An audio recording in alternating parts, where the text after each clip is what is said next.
সুপ্রিয় দর্শক, আসসালামু আলাইকুম। আপনাদের সবাইকে স্বাগত জানাচ্ছি। এখনকার আলোচনা আপনাদের সঙ্গে আছি আমি সিরাজুল ইসলাম। দর্শক, 24 ঘন্টার ভেতরে ইরান এবং আমেরিকার মধ্যে চুক্তি হতে পারে জানিয়েছেন পাকিস্তানের প্রধানমন্ত্রী শাহবাজ শরীফ।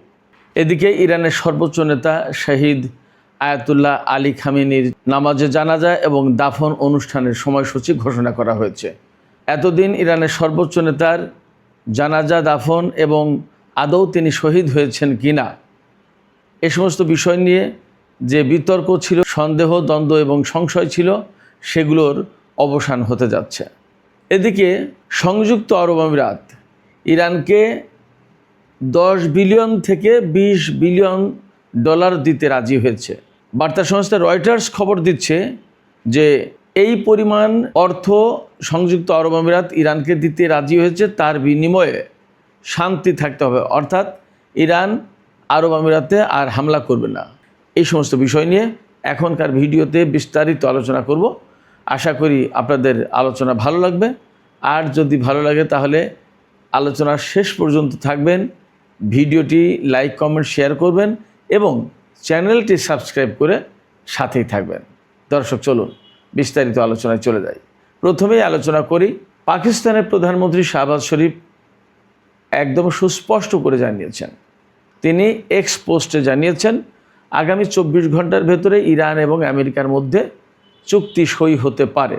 তিনি বলেছেন পারে না, সই হবে। তো আমি সেই জায়গায় একটু ম্যানেজ করে বললাম পারে। যাই হোক, চুক্তি সই হওয়ার কথা তিনি জানিয়েছেন। ইরানের পক্ষ থেকেও একেবারে এইভাবে চূড়ান্তভাবে না বললেও ইরানের পররাষ্ট্রমন্ত্রী সাইয়েদ আব্বাস আরাকচি তিনি বলেছেন যে দুই পক্ষ একেবারে খুব ক্লোজ অবস্থায় আছে, চুক্তি সই হওয়ার যথেষ্ট সম্ভাবনা রয়েছে। তবে শেষ মুহূর্তে যে সমঝোতা হয়েছে তাতে কিছু পরিবর্তন হতেও পারে। এই ব্যাপারে তিনি বলেছেন যে চুক্তিতে কি কি থাকছে তা এখনই আমরা ডিসক্লোজ করব না, অর্থাৎ আমরা কাউকে জানাবো না। চুক্তি একেবারে চূড়ান্তভাবে অনুমোদন হওয়ার পর এই বিষয়গুলো জানানো হবে।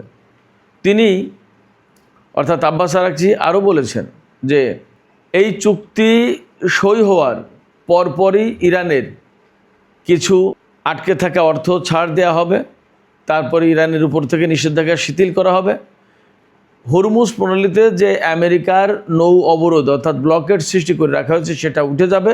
এরপরে ইরান তেল রপ্তানি শুরু করতে পারবে। এরকম বেশ কিছু ব্যাপার আছে। আর পরমাণু বিষয় নিয়ে এই আলোচনাটা হবে মূলত পরবর্তী ধাপে। আমি আগের ভিডিওতে বলেছি, এটা সবাই জানেন। তো এখানে পরমাণু কর্মসূচি কি হবে, ইউরেনিয়াম সমৃদ্ধকরণ যেটা আছে সেটা কি হবে, এ ব্যাপারে আমেরিকার দাবি হচ্ছে ইরানের পরমাণু কর্মসূচিতে লাগাম টানতে হবে। তারা তো দাবি করে যে বন্ধই করতে হবে, কিন্তু ইরান এখনও পর্যন্ত বলছে যে আমরা বন্ধ করব না, একটা মাত্রায় হয়তো আমরা চালু রাখবো, অর্থাৎ পরমাণু কর্মসূচি চালু থাকবে, সেখানে ইউরেনিয়াম এনরিচ হবে, হয়তো তার মাত্রা কম হবে। আর 60 মাত্রায় যে ইউরেনিয়াম এনরিচ আছে সেইটা হয়তো আবার তার সমৃদ্ধকরণের মাত্রা কমিয়ে হয়তো 4, 5, 6 মাত্রায় বা 20 মাত্রায় এরকম আনা হতে পারে। তবে এই সমস্ত ব্যাপার কিন্তু প্রাথমিক সমঝোতার সাথে যুক্ত না। তো এই সমঝোতা সই হলে তারপরে 60 দিন হাতে সময় থাকবে, সেই সময়ের ভেতরে পরমাণু চুক্তি হবে। এবং আব্বাস আরাকচি একদম ক্লিয়ারলি বলেছেন, খুব জোর দিয়ে বলেছেন যে এই চুক্তির ভেতরে যা থাকবে তার ভিতরে খুবই গুরুত্বপূর্ণ বিষয় হচ্ছে যে লেবাননে ইসরায়েল যুদ্ধ করতে পারবে না, লেবাননে কমপ্লিটলি যুদ্ধ বন্ধ করতে হবে, এটা চুক্তির শর্ত। আর এই চুক্তি মাত্র 1.5 থেকে 2 পৃষ্ঠার ভিতরে হবে এবং এই চুক্তি আপাতত ডিজিটালি সই হবে। ডিজিটালি সই হওয়া বলতে আমি যা বুঝতে পারছি সম্ভবত যে এটা পাকিস্তানেও যাবে না, জেনেভাতেও যাবে না, কোথাও যাবে না। ইরান এখানে বসে সই করবে, আমেরিকা ওখানে বসে সই করবে, বাট ডিজিটালি। এর একটা কায়দা কানুন আছে যেটা বিশ্বস্ত এবং ডেফিনেটলি অ্যাকুরেট বলে গণ্য হবে। এদিকে এই চুক্তি সইয়ের আগে ইরানের অন্যতম উপপররাষ্ট্রমন্ত্রী, যিনি আইন এবং আন্তর্জাতিক বিষয়ক উপপররাষ্ট্রমন্ত্রী কাজেম গরিবাবাদি, ইনি কিন্তু একসময় ভিয়েনায় নিযুক্ত ইরানের প্রতিনিধি ছিলেন। তিনি অনেক সময় পরমাণু আলোচনা করেছেন। যা হোক, তো এই কাজেম গরিবাবাদী তিনি তেহরানে নিযুক্ত রাশিয়া এবং চীনের রাষ্ট্রদূতদের সাথে আজকে বৈঠক করেছেন।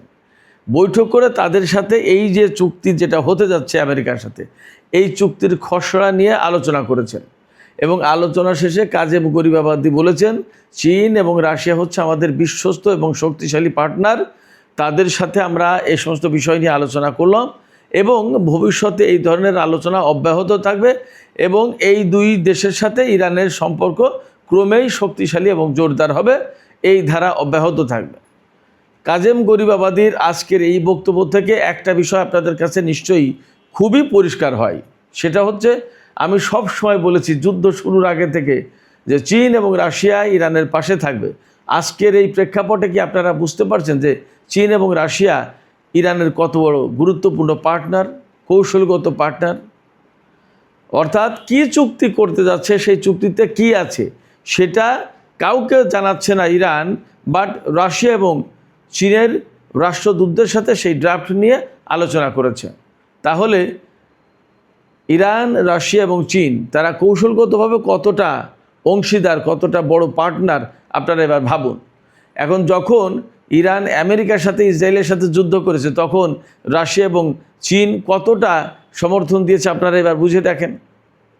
শুধু তাই না, নিশ্চয়ই এই 3-4 মাসে, বিশেষ করে এই 3-4 মাসের কথা বলছি, আপনারা পরিষ্কার হয়েছেন বিভিন্ন আন্তর্জাতিক বিশ্লেষকের পক্ষ থেকে এবং বিভিন্ন গণমাধ্যমের খবর থেকে আপনারা নিশ্চয়ই জেনেছেন যে রাশিয়া এবং চীন কতটা দৃঢ়ভাবে ইরানের পাশে আছে এবং রাশিয়া এবং চীনের স্বার্থটা কি ইরানে। এই তো গত 3-4 দিন আগে আমি একজন আন্তর্জাতিক পর্যবেক্ষকের বিশ্লেষণ শুনছিলাম। আমি যে কথাগুলো বলি তিনি তাই বলেছেন যে ইরানে রাশিয়া এবং চীনের স্বার্থ এক এবং অভিন্ন, এবং যে সেই স্বার্থটা কি আমি সবসময় বলি যে ইরান যদি মধ্যপ্রাচ্যে না থাকে, রাশিয়া নেই, চীনও নেই মধ্যপ্রাচ্যে। অতএব চীন এবং রাশিয়ার অস্তিত্ব এবং অবস্থান ধরে রাখার জন্য ইরানকে টিকিয়ে রাখতেই হবে। তাতে যদি কখনো কোনো সময় প্রয়োজন হতো যে এখানে রাশিয়া এবং চীনের সরাসরি যুদ্ধ করা দরকার, তাও করতো বা করবে। ব্যাপারটা এতটাই গুরুত্বপূর্ণ। যা হোক, আমরা আলোচনা করছিলাম ইরান আমেরিকার মধ্যকার সম্ভাব্য চুক্তির ব্যাপারে। তো এই যে চুক্তিটা হতে যাচ্ছে, দেখুন আপনারা টাইম টেবিলটা, সময়সূচিটা খেয়াল করুন। ইরানের সর্বোচ্চ নেতার নামাজে জানাজা এবং দাফনের সময়সূচি ঘোষণা করা হয়েছে। আগামী 4 এবং 5 জুলাই ইরানের সর্বোচ্চ নেতার প্রতি 2 দিনব্যাপী তেহরানের মুসাল্লা মানে তেহরানের ঈদের নামাজ হয় যেখানে, সেই জায়গাটায় 2 দিনব্যাপী শ্রদ্ধা জানানোর ব্যবস্থা রাখা হয়েছে। 6 তারিখে সর্বোচ্চ নেতার কফিন নিয়ে তেহরানে শোক মিছিল হবে। ইরানিদের এটা গুরুত্বপূর্ণ একটা ব্যাপার, এটা মহরম মাসের ভেতরেই পড়ছে। মহরম মাসে প্রচুর পরিমাণে শোক মিছিল করে, আশুরা পর্যন্ত, তারপরেও করে, একদম 40 দিন পর্যন্ত তাদের শোক চলে, এবং এটা বিরাট গুরুত্বপূর্ণ ব্যাপার। এই মহরমের মাসকেই বেছে নিয়েছে ইরান সর্বোচ্চ নেতার শ্রদ্ধা জ্ঞাপন, নামাজে জানাজা এবং দাফনের অনুষ্ঠান নিয়ে। তো 7 তারিখে তেহরানে নামাজে জানাজা অনুষ্ঠিত হবে, এবং এই নামাজে জানাজা, শ্রদ্ধা জ্ঞাপন, শোক মিছিলেও অংশগ্রহণের জন্য ইরানের লোকজন তো থাকবেই, সারা বিশ্বের যারা ইরান প্রেমিক, ইরানের সর্বোচ্চ নেতার প্রতি যারা ভালোবাসা রাখেন, শ্রদ্ধা রাখেন, তাদেরকে যাওয়ার জন্য উদাত্ত আহ্বান জানিয়েছে ইরান। এরপরে 8 তারিখে আপনারা সবাই জানেন ইরানের কোম শহর হচ্ছে পবিত্র নগরী বলা হয়, ধর্মীয় নগরী। এখানে আহলে বায়াতের বংশধারার একজন ইমামের কন্যার মাজার রয়েছে, এবং কোম হচ্ছে ইরানের ধর্মতত্ত্ব এবং রাজনীতির একটা গুরুত্বপূর্ণ কেন্দ্র। এই কোমকে কেন্দ্র করে ইরানের যে সমস্ত বড় বড় আলেম, ওলামা, স্কলার, রাজনীতিবিদ, দার্শনিক, এই কোমকে কেন্দ্র করে তাদের মূল কার্যক্রম পরিচালিত হয়। কোম খুবই গুরুত্বপূর্ণ। এই ধর্মীয় নগরী কোমে, পবিত্র নগরী, সেখানে 8 তারিখে জানাজা অনুষ্ঠিত হবে সর্বোচ্চ নেতা। এরপরে জুলাইয়ের 9 তারিখে মাশহাদ শহর, ইরানের সবচেয়ে গুরুত্বপূর্ণ মাশহাদ শহর, পবিত্র শহর, পবিত্র নগর। মাশহাদ হচ্ছে একেবারে আফগানিস্তান সীমান্তে, খোরাসান রাজাবি প্রদেশের রাজধানী, খুবই গুরুত্বপূর্ণ এবং সম্ভবত তেহরান শহরের পরে বৃহত্তম শহর, দ্বিতীয় বৃহত্তম শহর হচ্ছে এই মাশহাদ শহর। সেখানে শিয়া মাযহাবের অষ্টম ইমাম রেজার মাজার রয়েছে। এই ইমাম রেজার মাজারে 9 তারিখে সর্বোচ্চ নেতার জানাজা হবে এবং সেখানে দাফন হবে। এই 9 তারিখ হচ্ছে ইমাম সাজ্জাদ অর্থাৎ ইমাম জয়নুল আবেদিন, ইমাম হোসেনের ছেলে, তার শাহাদাত বার্ষিকীর আগের রাত। এই সময় সর্বোচ্চ নেতাকে দাফন করা হবে, চূড়ান্তভাবে দাফন করা হবে মাশহাদ শহরে ইমাম রেজার মাজারের পাশেই। ইমাম রেজার মাজারে আমি গিয়েছি ইরানে থাকাকালীন, বিরাট বিশাল মাজার। আমি মনে করেছিলাম যে ছোটোখাটো একটা মাজার হবে, কতই বার মানুষ, হয়তো 200-400 লোক হবে, বড় জোর। মাই গড, আমি ইমাম রেজার মাজারে প্রথম যেদিন গেলাম, গিয়ে দেখি যে শত শত মানুষ, কি হাজার হাজার মানুষ। এত সম্মান আহলে বায়তের অন্যতম এই সদস্যের প্রতি, ইমাম রেজার প্রতি। অ্যাট এ টাইম 1 লাখের বেশি মানুষ এখানে নামাজ আদায় করতে পারে। এত বিরাট বিশাল কমপ্লেক্স। মাজার শুনলে আবার আমাদের দেশের অনেকেই এটাকে বলে মাজার পূজা, মাজার পূজা। নো ভাই, কোনো মাজার পূজা নেই। সেই মাজারে মানুষ শ্রদ্ধা জানাচ্ছে ইমামের প্রতি, কোরআন শরীফ পড়ছে, হাদিস পড়ছে, নামাজ পড়ছে, জিকির আজগার করছে, খাচ্ছে, দাচ্ছে, ঘুমাচ্ছে, বসছে, কথা বলছে, সব কিছু চলছে। কোনো মাজার পূজা, ওই নাচানাচি, গাওয়া গাই, গাঁজা খাওয়া, ভাং খাওয়া, ওই লুবান বাতি জ্বালানো, কোনো কিছু নেই। শুধু ইবাদত বন্দেগীর ভিতর দিয়ে এবং ইমামের প্রতি শ্রদ্ধা জানানোর ভেতর দিয়ে তার প্রতি দুরুদ পড়ছে, সালাম পড়ছে। আর দুরুদ সালাম মানেই আল্লাহুম্মা সাল্লি আলা মুহাম্মাদ ওয়া আলা আলি মুহাম্মাদ, এইভাবে পড়ে শিয়ারা, ইরানের শিয়ারা এইভাবে দুরুদ পড়ে। নবীজির প্রতি দুরুদ, তার আহলে বায়তের প্রতি দুরুদ। যাই হোক, এই সমস্ত নিয়ে প্রয়োজনে অন্য কোনো দিন একটা আলাদা ভিডিও করা যেতে পারে। তো আয়াতুল্লাহ আলী খামেনির প্রতি শ্রদ্ধা, ভালোবাসা, তার জন্য শোক মিছিল, নামাজে জানাজা, এত কিছুর আনুষ্ঠানিকতা সব শেষ হবে 9 জুলাই। এটা আমি বলছিলাম এই কারণে যে এই যে চুক্তিটা হচ্ছে কখন, যখন ইমামের অর্থাৎ ইমাম খামেনির, ইমাম আলী খামেনির নামাজে জানাজার চূড়ান্ত সিদ্ধান্ত ঘোষণা করা হয়েছে, তার আগ মুহূর্তে এই চুক্তি হচ্ছে।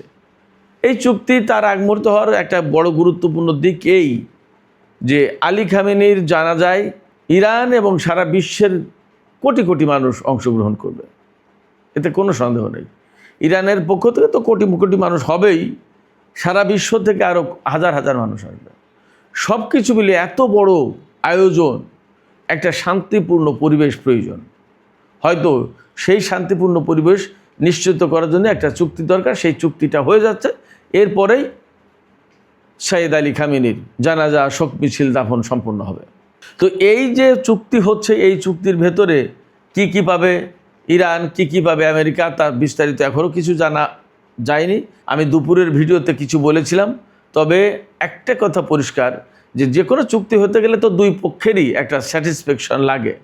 কিন্তু এই চুক্তিতে স্যাটিসফ্যাকশন যতটা কাজ করছে, তার চেয়ে অনেক বেশি কাজ করছে দুটো জিনিস। একটা হচ্ছে ইরানের কঠিন অবস্থান, শর্ত, কারণ ইরান এখন উইনিং সিচুয়েশনে, আপার হ্যান্ডে। তার কথা না শুনলে চুক্তি হবে না, আমেরিকা বিপদে পড়বে। এটা হলো একটা দিক। আর একটা দিক হচ্ছে যে চুক্তিটা অনেক বেশি প্রয়োজন ইরানের চেয়ে আমেরিকার, কারণ আমেরিকা এত সংকটে, বিশেষ করে ডোনাল্ড ট্রাম্প এবং তার প্রশাসন, সেক্ষেত্রে চুক্তিটা তার খুবই জরুরি। এই জন্য তার স্যাটিসফ্যাকশনের চেয়ে তার জরুরত পূরণ করা বিশ্ববাসীর কাছে বা আমেরিকার জনগণের কাছে এখন দেখানো দরকার চুক্তি আমরা করেছি।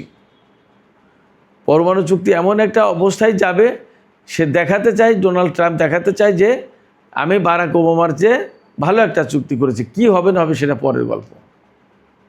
যাই হোক, আবার ইরানও মনে করছে যে এই মুহূর্তে যুদ্ধ না করে চুক্তির ভেতর দিয়ে যদি আমাদের অনেক কিছু অ্যাচিভ করা যায় তাহলে তাই ভালো। ইরানের পক্ষ থেকে আব্বাস আরাকচি একটা কথা পরিষ্কার করে বলেছেন, যদিও সব কিছু তিনি স্পষ্ট করেননি, প্রকাশ করেননি, তবে বলেছেন যে হরমুজ প্রণালী তার আগের অবস্থায় আর ফিরে যাবে না। এবং ইরানের পক্ষ থেকে বারবারই বলা হচ্ছে হরমুজ প্রণালীর ম্যানেজমেন্ট কীভাবে কী চলবে না চলবে, এটা ইরান এবং ওমান দেখবে, এবং এই ব্যাপারে ওমানের সাথে নিয়মিত কনসালটেশন হচ্ছে, পরামর্শ করা হচ্ছে। সেক্ষেত্রে এই চুক্তি আমরা আপাতত ধরে নিতে পারি যে মধ্যপ্রাচ্যে একটা শান্তির বার্তা ছড়িয়ে দেওয়ার ব্যবস্থা করছে, হবে। তবে আমি আবারও কয়েকটা জায়গায় প্রশ্ন তুলি যে ইরান চুক্তি করলো আমেরিকার সাথে, কিন্তু আমেরিকা এই চুক্তি পুরোপুরি মেনে চলবে কি না, এটা যেমন প্রশ্ন থাকছে, তেমনি লেবাননের যুদ্ধবিরতি হওয়ার কথা পরিপূর্ণভাবে। শুধু লেবাননের না, আব্বাস আরেকটি জানিয়েছেন যে ইরান, লেবানন সহ এই অঞ্চলে যত জায়গায় যুদ্ধ হচ্ছে তার প্রত্যেকটা জায়গায় আমেরিকা এবং ইসরায়েল যুদ্ধ বন্ধ করতে বাধ্য এই চুক্তি অনুযায়ী। যদি তাই হয় তাহলে গাজা, ফিলিস্তিন একইভাবে চলে আসছে। প্রত্যেকটা জায়গায় ইরান এই চুক্তি ইমপ্লিমেন্ট করবে, কিন্তু আমেরিকা এবং ইসরায়েল ইমপ্লিমেন্ট করবে কি না, যদি ইমপ্লিমেন্ট না করে তাহলে কিন্তু এই চুক্তি ভেঙে যাওয়ার সম্ভাবনা আছে। এবং চুক্তি ভেঙে গেলে কি হবে সে ব্যাপারে ইরানের পররাষ্ট্রমন্ত্রী একদম পরিষ্কার বক্তব্য দিয়েছেন। তিনি বলেছেন যে যদি আমেরিকা এবং ইসরায়েল এই চুক্তি না মানে তাহলে পাল্টা জবাব হিসেবে ইরানের যা করা উচিত ইরান তা করবে, তা করতে মোটেই দ্বিধাবোধ করবে না। তিনি সরাসরি বলেছেন যে আমেরিকা এবং ইসরায়েল যদি যুদ্ধ চায় তো তার জন্য একদম পরিপূর্ণভাবে ইরান সবসময় প্রস্তুত থাকবে, প্রস্তুত আছে। এই চুক্তি সই হওয়ার অর্থ দাঁড়াচ্ছে হরমুজ প্রণালীতে অনেকটা স্বাভাবিক অবস্থা ফিরে আসবে, অর্থাৎ জাহাজ চলাচল শুরু হবে, ইরানের উপর থেকে অনেকগুলো নিষেধাজ্ঞা চলে যাবে, ইরানের অর্থ ছাড় হবে, যুদ্ধ তো সবার আগে বন্ধ হচ্ছে।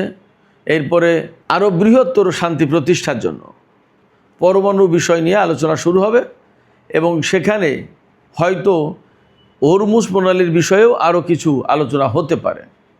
যা হোক, এই চুক্তির ব্যাপারে আমি যা বুঝতে পারছি সেটা হচ্ছে যে বেসিক্যালি এবং প্রধানত এখান থেকে সবচেয়ে বেশি লাভবান হবে ইরান, যার কারণে ইরান যুদ্ধের ময়দানে জবাব দিয়েছে। তবে চুক্তির ব্যাপারেও তারা আগ্রহী ছিল এই কারণে যে যদি আমাদের এই লাভ চলে আসে তাহলে মন্দ কি, যুদ্ধ তো করলামই এবং আমেরিকাকে যে জবাব এবং যে মেসেজ দেওয়ার দরকার তা তো দিয়েছি।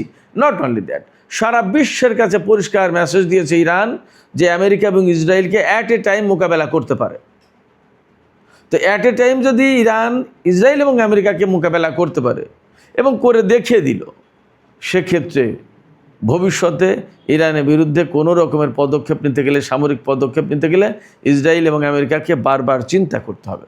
শুধু তাই না, এই চুক্তি করে যখন হরমুজ প্রণালীর কন্ট্রোল ইরানের হাতে থাকবে এবং ইরানের পরমাণু কর্মসূচি কমপ্লিটলি বন্ধ না হবে, তার মানে দাঁড়াবে যে ইরান যুদ্ধেও বিজয়ী হয়েছে, কূটনীতিতেও বিজয়ী হয়েছে। এই যে বিজয়ী শক্তি, এই বিজয়ী শক্তি কিন্তু মধ্যপ্রাচ্যের একটা গুরুত্বপূর্ণ বড় শক্তি হয়ে যাবে, প্রধান শক্তি হবে এবং এই ইরানই আন্তর্জাতিক অঙ্গনের একটা উল্লেখযোগ্য শক্তি হবে। ইরানকে মাইনাস করে অনেকের অনেক কিছু করার সুযোগ থাকবে না। ইরান তখন মেজর পার্টনার হয়ে যাবে ইন্টারন্যাশনাল অ্যাফেয়ার্সে। এটা যুদ্ধ এবং কূটনীতির ফলে হচ্ছে। আব্বাস আরাকচি জানিয়েছেন, আমরা যেমন কূটনীতির ময়দানে খুব সক্রিয় ছিলাম, তেমনি সামরিক বাহিনী যুদ্ধের ময়দানে সক্রিয় ছিল। যখন এই যুদ্ধ এবং কূটনীতির মাঝামাঝি চলতে হয়েছে তখন সামরিক বাহিনী ইরানের কূটনীতিবিদদের ব্যাপকভাবে সহযোগিতা করেছে, সমন্বয় করেছে এবং তাদের সমন্বয় সহযোগিতার কারণে ইরানের এই কূটনীতিকে এগিয়ে নিয়ে যেতে সহজ হয়েছে। শুধু সহজ হয়নি, অনেকটা গাইডলাইনের কাজ করেছে। তার মানে সামরিক বাহিনী এখানে খুব গুরুত্বপূর্ণ রোল প্লে করেছে এবং যুদ্ধের ময়দানে যদি খুব ভালো অবস্থানে না থাকতো ইরান, তাহলে ইরান এই কূটনৈতিক বিজয় অর্জন করতে পারতো না আমেরিকার কাছে।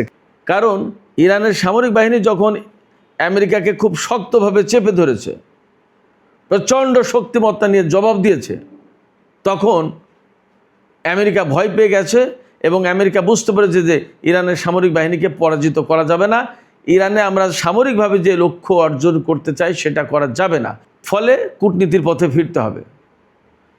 তখন ইরানের সামরিক বাহিনী কিন্তু হুট করে ইরানের কূটনীতিবিদদের বা আলোচকদের বলেনি যে আপনারা চলে যান, চুক্তি করেন, তা কিন্তু বলেনি।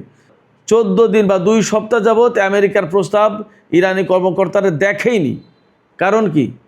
তখন তারা বলেছে যে আমরা আগে সামরিকভাবে কোণঠাসা করে দিই আমেরিকাকে, যখন সামরিকভাবে আরও বেশি কোণঠাসা করে দেব তখন আমেরিকা চুক্তির জন্য পাগল হয়ে যাবে, হাতে পায়ে ধরবে।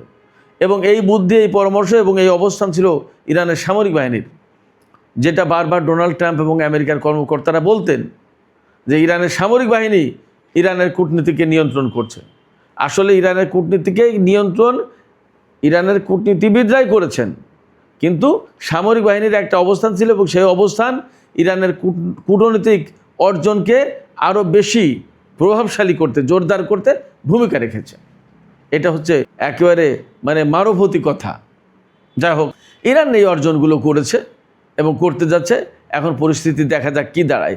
তবে আগামী 24 ঘন্টার ভেতরে যদি চুক্তিটা সই হয়ে যায়, তাহলে ডোনাল্ড ট্রাম্পের জন্য হাঁপ ছেড়ে বাঁচার কারণ হবে। কারণ হচ্ছে তিনি G7 শীর্ষ সম্মেলনে দেখাতে পারবেন যে ইরানের সাথে একটা চুক্তি হলো। বিশ্ব নেতাদেরকে তিনি একটা মেসেজ দিতে পারেন যে আমরা এই কাজটা করলাম, এখন বিশ্ব অর্থনীতির জন্য একটা স্বস্তির প্রশ্ন আসতে পারে। কিন্তু যত যাই করুক না কেন, এই চুক্তি, এই যুদ্ধ সব জায়গায় আমি আপাতত আমেরিকার পরাজয় দেখছি। আপনারা কেমনভাবে দেখছেন জানাতে পারেন। যা হোক, আমরা এখন চলে যাচ্ছি সংযুক্ত আরব আমিরাত কীভাবে ইরানকে অর্থ ছাড় দিচ্ছে বা কত দিচ্ছে এবং বিষয়টা কি, আমরা সেই আলোচনায় চলে যাচ্ছি। সুপ্রিয় দর্শক, রয়টার্স থেকে শুরু করে অনেকগুলো গণমাধ্যমের খবরে এসেছে যে সংযুক্ত আরব আমিরাত শান্তির বিনিময়ে ইরানকে 10 থেকে 20 বিলিয়ন অর্থাৎ 1000 থেকে 2000 কোটি ডলার দিতে পারে। এখন রয়টার্সের খবরে কিন্তু একটা ফাঁক আছে। একবার বলছে যে শান্তির বিনিময়ে দিতে পারে, আর একবার বলছে যে সংযুক্ত আরব আমিরাত ইরানকে এই অর্থ ছাড় করবে, আটকে থাকা অর্থ ছাড় করবে। তো এখন আটকে থাকা অর্থ মানে কি? আটকে থাকা অর্থ মানে আমেরিকা নিষেধাজ্ঞা দিয়েছে, সেই কারণে ইরানের অর্থ আটকে ছিল, সেই অর্থ ছাড় করবে। কিন্তু সেই অর্থ ছাড় করার মালিক তো সংযুক্ত আরব আমিরাত না, সেইটা আমেরিকার বিনা অনুমতিতে তো করতে পারবে না, এবং সেটা ছাড় করার প্রশ্ন আমেরিকার, সংযুক্ত আরব আমিরাতের না। এটা গেল এক। আর যদি শান্তির বিনিময় হয়, তাহলে তো সংযুক্ত আরব আমিরাতে নিজের টাকা দিয়ে শান্তি কিনতে হবে ইরানের কাছ থেকে। তার মানে সংযুক্ত আরব আমিরাত ইরানকে এইভাবে বলবে যে ভাই, এই টাকা, এই অর্থ আমি আপনাদের দিলাম, আপনারা দয়া করে আর আমাদের উপর হামলা করবেন না। যুদ্ধ যা হয়েছে, ভুল বোঝাবুঝি যা হয়েছে তা ওই পর্যন্তই শেষ। আমরা মিলেমিশে থাকতে চাই, আপনি আর আমাদের উপর হামলা করেন না। এই টাকা দিলাম, আপনার যে ক্ষয়ক্ষতি হয়েছে তার জন্য আমি এই টাকা দিলাম, এইরকম একটা কথা থাকবে। কিন্তু আবার বলা হচ্ছে অর্থ ছাড় করবে। অর্থ ছাড় করার প্রশ্ন কী? এখানে একটা গ্যাপ আছে। তা সে অর্থ ছাড় করুক আর সংযুক্ত আরব আমিরাত অর্থের বিনিময়ে শান্তি কিনে নিয়ে ইরানের কাছ থেকে যাই করুক, একটা আলোচনা হচ্ছে। রয়টার্স অন্তত 4টা সূত্রের বরাদ্দে এই খবর দিয়েছে। যদিও সংযুক্ত আরব আমিরাত এই খবর কোথাও কোথাও অস্বীকার করছে বা মন্তব্য করেনি, এইরকম কথাও আছে। বাট আমরা অপেক্ষা করতে পারি কি হচ্ছে। রয়টার্সের ওই খবরে বলা হয়েছে এরই মধ্যে সংযুক্ত আরব আমিরাত $3 বিলিয়ন ইরানকে দিয়েছে। আমি গত পরশু দিনের একটা ভিডিওতে কিন্তু বলেছিলাম সংযুক্ত আরব আমিরাত বিমানে করে, স্পেশাল একটা বিমানে করে $3 বিলিয়ন নগদ নিয়ে ইরানে পৌঁছে দিয়ে এসেছে। আমি কিন্তু বলেছিলাম, সেই কথাই রয়টার্স আজকে প্রকাশ করলো। যাই হোক, দেখা যাক কী হয়। তবে সংযুক্ত আরব আমিরাতের সাথে ইরানের যদি বোঝাপড়া হয়, তাহলে আমরা ধরে নেব আঞ্চলিক একটা বৃহত্তর শান্তি এবং স্থিতিশীলতা প্রতিষ্ঠা হবে। এখানে সবচেয়ে গুরুত্বপূর্ণ যে দিক, সেটা হচ্ছে এই যে 40 দিনের যে যুদ্ধটা হলো ইরান, ইসরায়েল এবং আমেরিকার ভেতরে, এই যুদ্ধে সংযুক্ত আরব আমিরাত ইরানের বিরুদ্ধে সক্রিয়ভাবে অংশগ্রহণ করেছিল এবং সংযুক্ত আরব আমিরাত ইরানের উপর অনেকগুলো হামলা চালিয়েছিল এবং অনেক ক্ষয়ক্ষতি হয়েছে তাতে। সেই জায়গায় যদি সংযুক্ত আরব আমিরাত ইরানকে এই অর্থ দিয়ে শান্তি কিনে নেওয়ার চেষ্টা করে, তার মানে দাঁড়াচ্ছে এই সংযুক্ত আরব আমিরাত আমেরিকা এবং ইসরায়েলের উপর আর ভরসা রাখতে পারছে না। আমিরাতও সৌদি আরব, কাতার এদের মতো বুঝে গেছে যে ইসরায়েল এবং আমেরিকা তাকে নিরাপত্তা দিতে পারবে না। এই অঞ্চলে নিরাপত্তার সাথে আরাম আয়েশে এবং স্থিতিশীল অবস্থায় যদি ব্যবসা বাণিজ্য করতে হয়, টিকে থাকতে হয়, তাহলে ইরানের সাথেই মিলেমিশে থাকতে হবে, তার সাথে শান্তি চুক্তি করতে হবে। হয়তো এইরকম একটা জায়গা থেকে এই অর্থ দেওয়ার ব্যাপারে হয়তো একটা দফা রফা হয়েছে, একটা আপোষ রফা হয়েছে, দেখা যাক কি দাঁড়ায়। তবে এটা ঠিক যে এই যে যুদ্ধ, এই যুদ্ধের আগে কিন্তু ইরানের সাথে আমেরিকার কূটনৈতিক আলোচনা চলছিল, কিন্তু হঠাৎ করে আমেরিকা ইরানের উপর যুদ্ধ চাপিয়ে দিয়ে প্রকৃতপক্ষে তারই ক্ষতি করেছে, ইসরায়েলের ক্ষতি করেছে এবং মধ্যপ্রাচ্যে টোটাল ভূ রাজনীতি, সামরিক, অর্থনীতি, সমস্ত সব কিছুর সমীকরণ পাল্টে দিয়েছে। এতে আলটিমেটলি লাভবান হয়েছে ইরান। ইরানকে যা আরও বহু বছর পরে হয়তো অর্জন করতে হতো, সেটা সহজেই এখন অর্জিত হয়ে গেল এবং মধ্যপ্রাচ্যে ইরান যে প্রধান শক্তি একদম পরিষ্কারভাবে প্রমাণিত হয়ে গেল, প্রতিষ্ঠিত হয়ে গেল। সেক্ষেত্রে উপসাগরীয় দেশগুলো এখন ইরানের সাথে শত্রুতা করতে গেলে অন্তত 10 বার ভেবে তারপরে করবে। এবং আমি নিশ্চিত যে এই আমেরিকার সাথে যখন ইরানের একটা চুক্তি হয়ে যাবে, স্থিতিশীল অবস্থা হবে, তখন এখানে চীন এবং রাশিয়ার আরও অনেক বেশি প্রভাব বেড়ে যাবে। এই প্রভাবটাই আন্তর্জাতিক অঙ্গনেই ছড়িয়ে পড়বে এবং সেটাই হবে এককেন্দ্রিক বিশ্ব ব্যবস্থা থেকে বহুকেন্দ্রিক বিশ্ব ব্যবস্থার দিকে উত্তরণের পথ এবং পদক্ষেপ। সুপ্রিয় দর্শক, এখনকার আলোচনা এখানে শেষ করতে চাইছি। আলোচনা শেষের আগে আমি আপনাদের কাছে জানতে চাই, আপনাদের মতামত শুনতে চাই যে এই যে চুক্তি হতে যাচ্ছে, আসলে এখনও কি আপনাদের কাছে মনে হয় এই চুক্তি হওয়ার ব্যাপারে কোনো রকমের অনিশ্চয়তা আছে? আর যদি চুক্তি হয় তাহলে আপনাদের মতে কে লাভবান হতে যাচ্ছে? আপনাদের মতামত জানিয়ে কমেন্টে লিখতে পারেন। আর ভিডিওটি ভালো লাগলে আবারও বলি, লাইক, কমেন্ট, শেয়ার করবেন এবং চ্যানেলটি সাবস্ক্রাইব করে সাথেই থাকবেন প্লিজ। দর্শক, আজকের আলোচনা এখানেই শেষ করছি। আপনারা সবাই অনেক অনেক ভালো থাকুন। আল্লাহ হাফেজ।